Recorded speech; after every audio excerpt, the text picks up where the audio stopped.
Brangieji,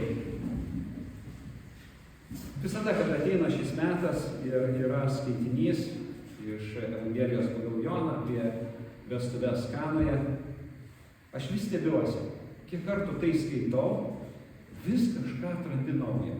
Vis galima pasižiūrėti į tą įvykį per kitą pusę.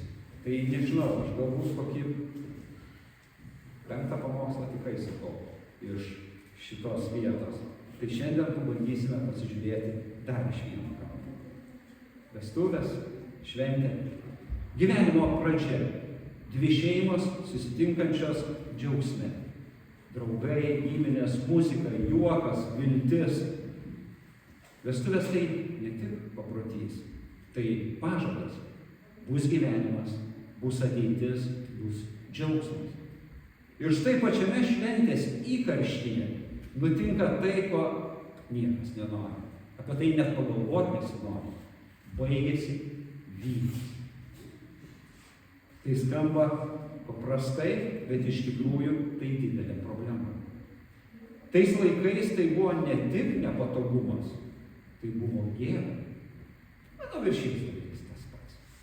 Vestuvių šeimininkai turėjo pasirūpinti, kad džiaugsmo pakaktų visiems. Jei vynas baigėsi per anksti, vadinasi, kažkas nepadaryta, kažko pritrūko, kažkas nepavyko. Šis Evangelijos pasakojimas labai primena ir mūsų gyvenimą. Nes ir mes dažnai pradedame su džiaugsmu, pradedame pažadais, gera valia, noru gyventi gražiai ir teisingai. Bet ateina momentas, kai turime pripažinti, vynas baigėsi. Nebeturime kantrybės, nebeturime džiaugsmo, nebeturime tikėjimo, nebeturime jėgų stengtis, nebeturime to, kas kažkada atrodė savaime suprantama. Ir tada kyla labai svarbus klausimas. Ką daryti, kai vynas baigėsi? Pažiūrėkime, kas vyksta šių vestuvių užkulisiuose. Matome 6 akmeninius indus. Jie skirti žydų apsiplovimams. Tai ne šiaip indai, tai įstatymo simbolis. Tvarka, religija, taisyklės. Tai, ką reikia daryti, kad būtum švarus, tinkamas, priimtinas. Tie indai yra akmeniniai, sunkūs, šalti, tvirti. Tačiau jie negyvi. Jie skirti ne šventei, o kasdienybei. Jie skirti ne linksmybėms, o apsiplovimui. Ir juose ne vynas, o vanduo. Dažnai ir mes gyvename tarp akmeninių indų. Stengiamės būti labai teisingi, laikytis įsakymų, būti geri žmonės, atlikti savo pareigą, nedaryti klaidų. Ir viso to reikia mūsų gyvenime.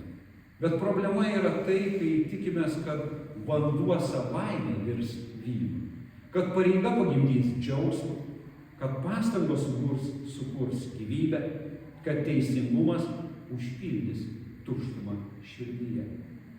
Įstatymas daro tai, ką jis turi daryti. Parodo trūkumą.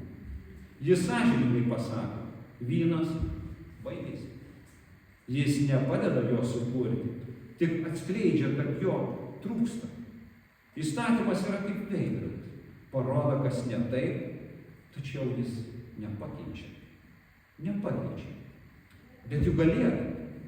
Ir mes pavargę, nusivylę, kartais net paslapčia pykstame ant Dievo. Aš juk stengiuosi. Aš juk darau, ką reikia. Kodėl mano gyvenime taip mažai džiaugsmo? Kodėl mano tikėjime taip mažai linksmybės? Įstatymas negali padaryti stebuklą. Jis gali tik parodyti tiesą. Ir čia labai paprastai ir tiesiai Jėzaus motina konstatuoja faktą. Jie nebeturi vyno. Jie nieko neprašo. Jie neaiškina, kas kaltas. Jie nesiūlo sprendimo. Jie tiesiog įvardija tikrovę. Ir tai yra maldos pradžia. Tikra malda prasideda ne nuo gražių žodžių, o nuo tiesos pasakymo Dievui. Ir tai yra gera žinia mums šiandien.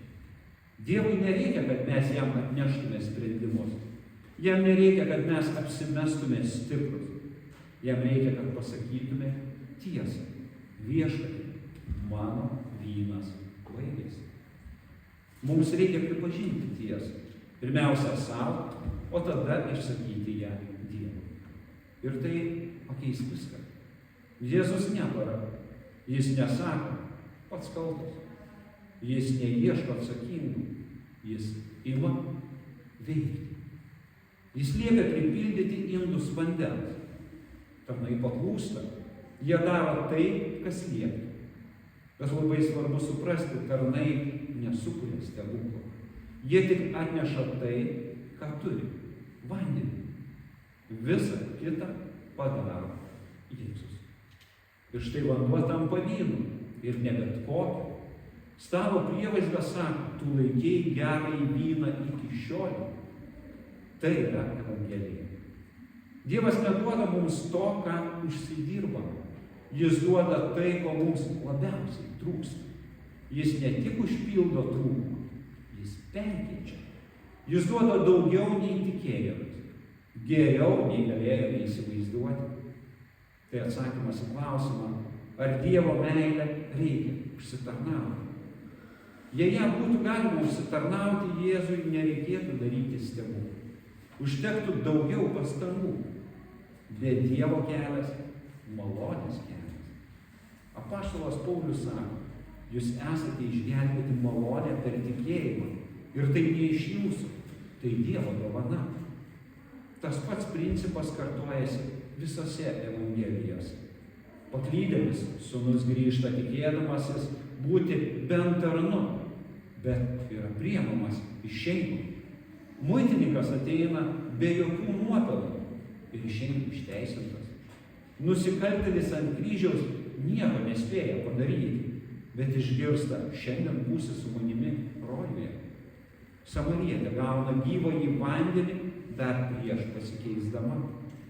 Visur Dievas žengia pirmą žingsnį. Visur jis dovanoja, o ne apdovanoja.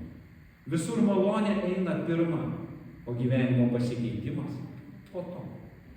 Marija sako tarnams, darykite, ką tik jis jums lieps.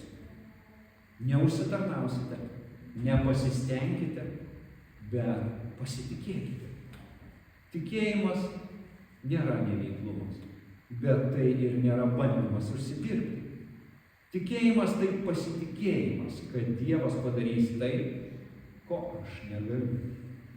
Mes atnešame vandenį, savo silpnumą, savo ribotumą, savo tiesą. Dievas padaro vyną, gyvenimą, džiaugsmą, atleidimą ir viltį. Mylimieji, šiandien Evangelija mus kviečia labai aiškiai. Neužsitarnauti, o priimti. Nestatyti savo teisumą, o leisti Dievui perkeisti mūsų gyvenimą. Galbūt šiandien kažkur mūsų gyvenime baigėsi vynas.